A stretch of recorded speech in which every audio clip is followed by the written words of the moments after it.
Sewanyana y'omu ku basongeddwamu oluno okuba nti baagula poloti mu paaka.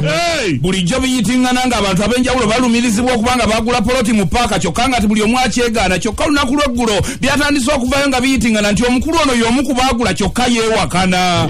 Sewanyana mutwalibu Ssekinnyo omugagga Sewanyana ngwe baliko Ssekinnyo tominako nakakwata ebintu bikwata mbulako nekikusukuna nokubisa ni kyetugamba tino.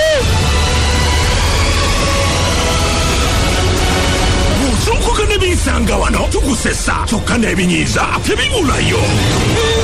Nawe ebinyiiza n'ebinyiiza nyiize kubanga binyiiza.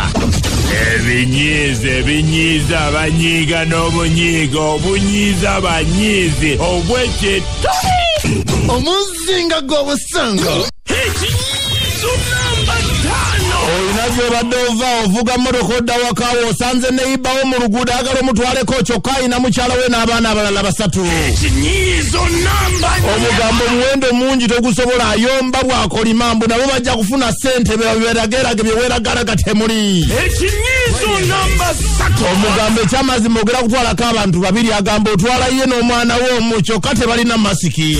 Ekinyiizo namba 2. Ofunye ozibagulidde aganye okugiteekako n'omwana wa muganye okujambala mbu abakyalina bateekamu obutwatogera kubattirawo nga balaba. Ekinyiizo namba 1. Omugamba bwe togiteekako sikutwala agamba kati emponzi tanzitira mu motoka ye muno naye sigifuluma. Basuubira okukonyiiza ulirizanga ebinyiiza buli lunaku wano kubisanga wana n'ekinyiiza ekinyiiza abanyiizi olyoka ontumbire ng'enswere n'abojjensi.